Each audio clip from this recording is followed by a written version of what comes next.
Did you know that over 5,000 police reports a year involve claims of supernatural encounters?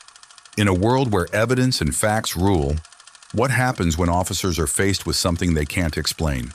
Tonight, we dive into the chilling stories of law enforcement officers who faced the supernatural head-on and came out questioning everything they knew.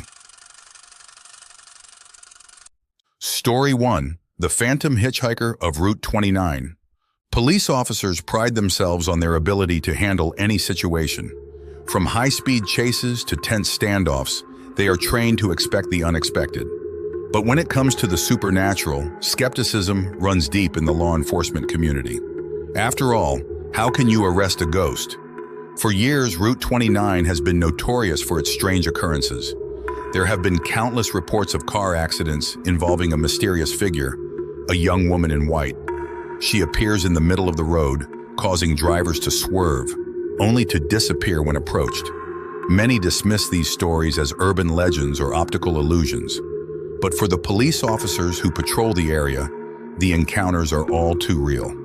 Officer Jeremy Clark had heard the stories but didn't put much stock in them. A no-nonsense cop with a decade of experience, he had seen his fair share of drunks and pranksters. One rainy night, he got a call about a stranded motorist claiming to have seen a woman in white waving for help. Jeremy responded, expecting to find nothing more than an overactive imagination. As he drove down Route 29, the rain pounded against his windshield, and the fog rolled in thick, reducing visibility to nearly zero. Suddenly, his headlights caught a figure up ahead, a woman in a white dress standing in the middle of the road, waving. He slowed down, heart pounding, and pulled over. Grabbing his flashlight, he stepped out into the rain. She was gone. He searched the roadside, the woods, everywhere she could have gone. Nothing. No footprints. No signs of life. Just an eerie silence broken only by the patter of rain. He returned to his patrol car, chalking it up to the rain playing tricks on his eyes. But just as he was about to leave, his radio crackled to life.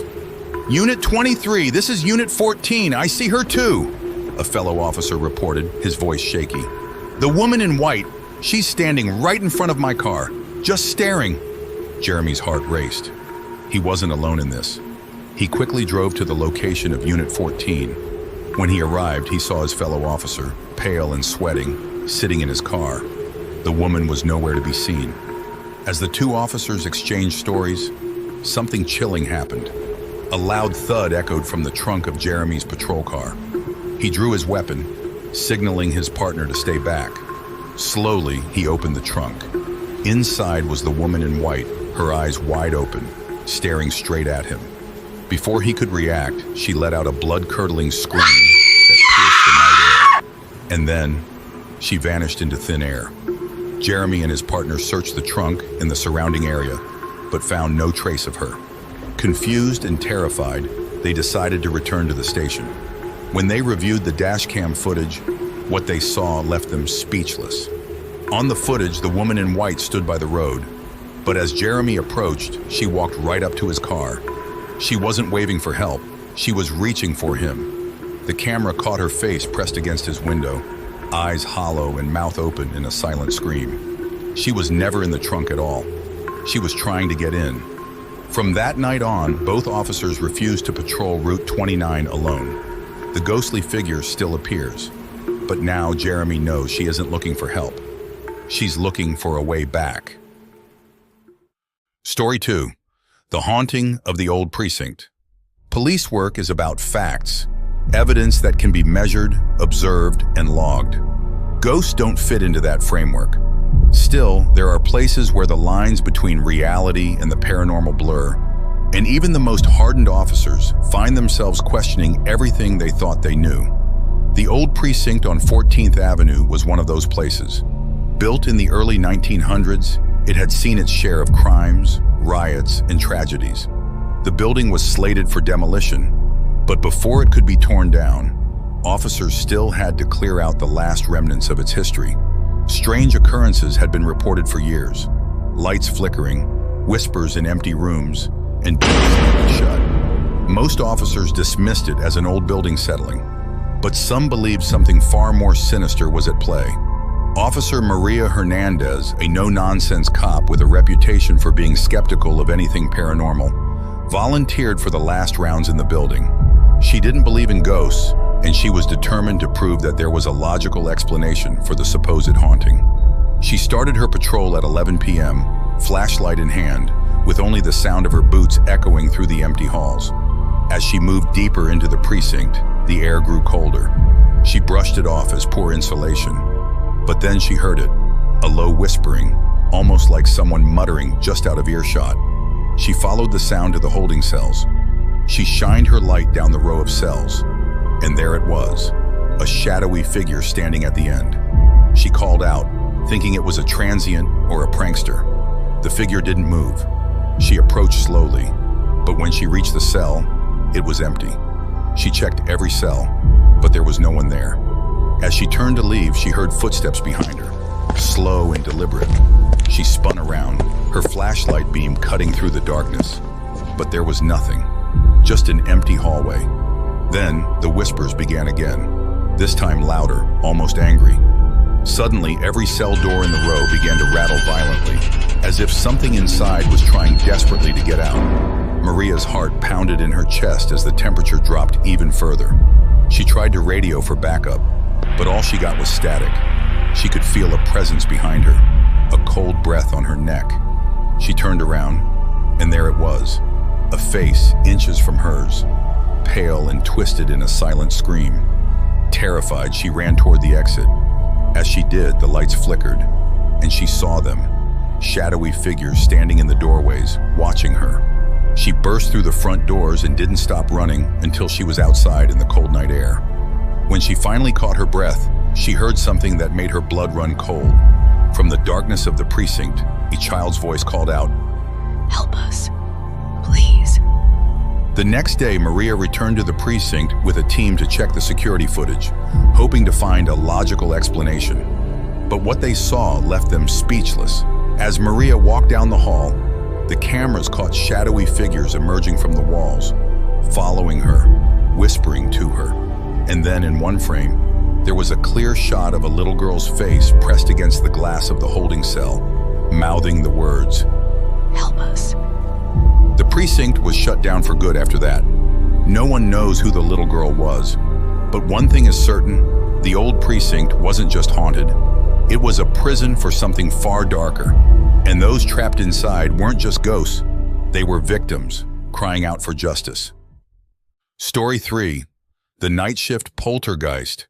In law enforcement, you deal with reality, the hard facts of crime and punishment. But every so often, something happens that defies logic. Something that leaves even the most seasoned officers questioning their sanity. The suburban police station was just such a place.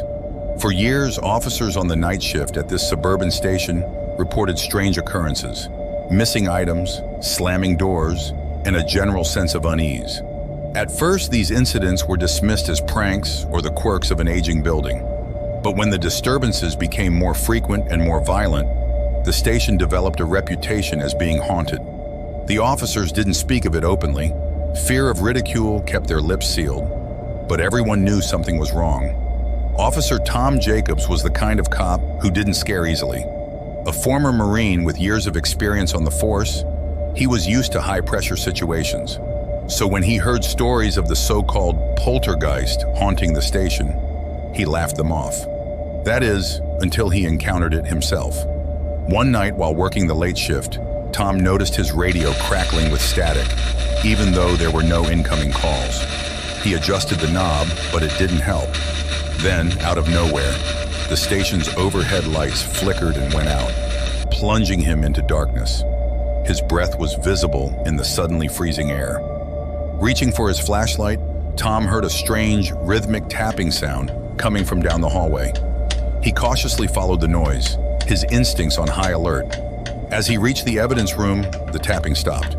The door creaked open on its own. Inside, the room was a mess. Evidence boxes were scattered across the floor. In the center of the room lay an old doll, its eyes staring blankly at the ceiling. It was part of an unsolved child disappearance case from years ago, a case that had haunted the station. He picked it up, and the room seemed to grow even colder. Suddenly, the doll's eyes blinked, and a child's voice whispered, "Come play with us." Startled, Tom dropped the doll. It rolled across the floor and stopped at the feet of a shadowy figure standing in the doorway. Tom's blood ran cold as he realized the figure wasn't a person. It was a silhouette, blacker than the darkness around it, and it was moving toward him.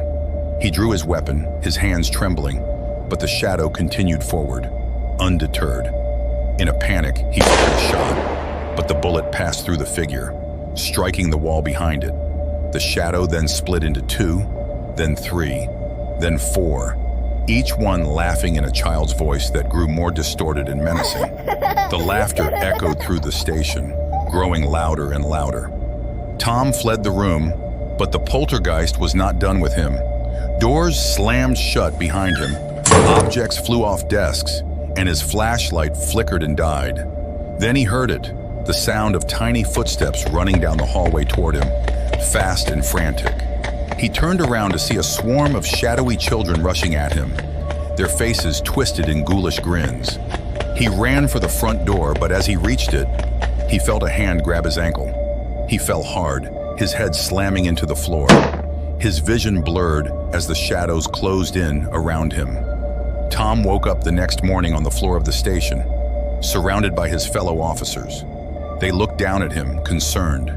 He tried to explain what had happened, but they shook their heads. "Tom," one officer said softly, "there's no evidence room here anymore. It was sealed off years ago after the incident." Tom's eyes widened as he looked around. The station was different, older, as if frozen in time. The walls were lined with missing person posters, children who had vanished without a trace. And there, among the posters, was a picture of the doll he had seen, clutched by a little girl who looked eerily familiar. From that day forward, Tom never worked the night shift again. The station was eventually shut down, but the rumors persisted that the spirits of the lost children still haunted the place, seeking revenge on those who had failed them. And now Tom couldn't shake the feeling that he had become one of their targets. If you've ever had an experience that made you question reality, share it below. And for more chilling tales, don't forget to subscribe, like, and hit the bell.